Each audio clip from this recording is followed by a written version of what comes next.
महाभारत का युद्ध समाप्त हो चुका था। माता गांधारी भगवान श्री कृष्ण से मिलने द्वारका पहुंची।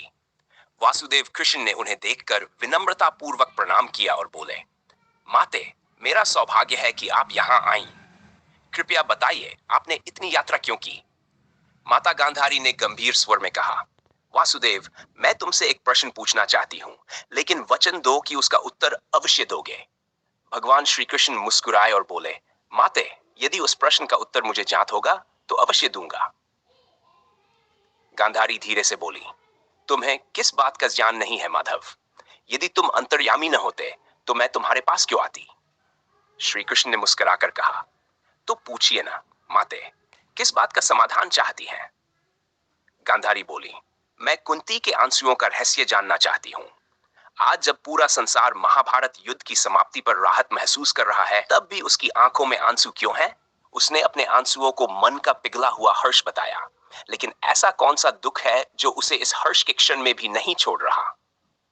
श्री कृष्ण ने गहरी सांस ली और बोले, माते, दुख तो जीवन में उसी प्रकार रहता है जैसे सूरज के साथ उसकी किरणें और चंद्रमा के साथ उसकी चांदनी। जब तक जीवन है, दुख भी रहेगा। दुख से मुक्ति तो केवल तभी संभव है जब स्वयं जीवन समाप्त हो जाए।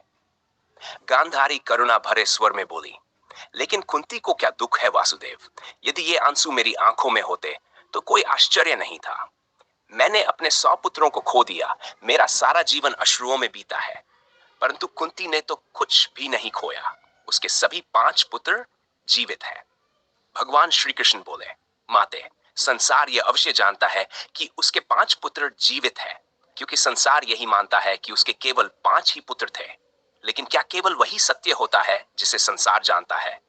गांधारी ने चकित होकर कहा, तो फिर सत्य क्या है वासुदेव?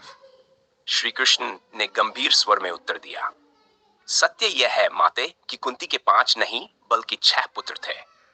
गांधारी ये सुनकर अविश्वास से भर उठी, ये कैसे संभव है?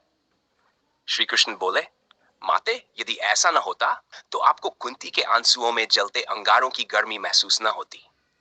गांधारी सहम गई और धीरे से बोली, तो फिर उसका छठा पुत्र कौन था? भगवान श्री कृष्ण ने उत्तर दिया, अंगराज कर्ण। गांधारी जैसे स्तब्ध रह गई।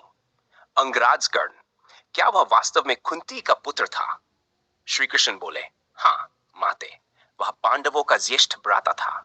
उसका जन्म विवाह से पूर्व सूर्यदेव के वरदान से हुआ था, लेकिन लोकलाज के भय से कुंती को यह रहस्य छिपाना पड़ा। गांधारी की आंखों में अश्रु उमड़ आए। कुंती ने यह बात बताई, क्यों नहीं वासुदेव? यदि वह केवल मुझे बता देती तो यह युद्ध कभी न होता, यह महाभारत टल जाता।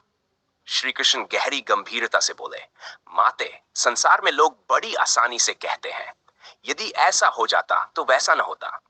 लेकिन वे ये नहीं जानते कि भाग्य और नियति के आगे उनके यदि और किंतु का कोई स्थान नहीं है।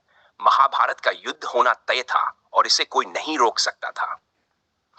गांधारी ने गहरी सांस लेते हुए कहा, तुम सही कह रहे हो वासुदेव, होनी तो होकर ही रहती है।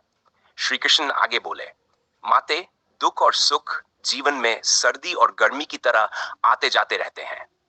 केवल वही व्यक्ति शांति पा सकता है जो अपनी गलत इच्छाओं और लालच का त्याग कर दे। कोई भी इच्छाओं से मुक्त नहीं हो सकता, लेकिन बुरी इच्छाओं को छोड़ा जा सकता है। इसलिए जीवन में आई कठिनाइयों से घबराने के बजाय हमें धैर्य और साहस से उनका सामना करना चाहिए। गांधारी भगवान श्री कृष्ण के उत्तर से संतुष्ट हो गई। मित्रों, इस कथा से हमें यह सीख मिलती है कि जीवन में दुख और सुख दोनों आते जाते रहते हैं। हमें अपने कर्तव्यों का निस्वार्थ भाव से पालन करना चाहिए और धैर्यपूर्वक परिस्थितियों का सामना करना चाहिए। आशा करता हूं यह कथा आपको प्रेरणा देगी। यदि आपको ये वीडियो पसंद आया हो तो इसे लाइक करें और हमारे चैनल को सब्सक्राइब करें।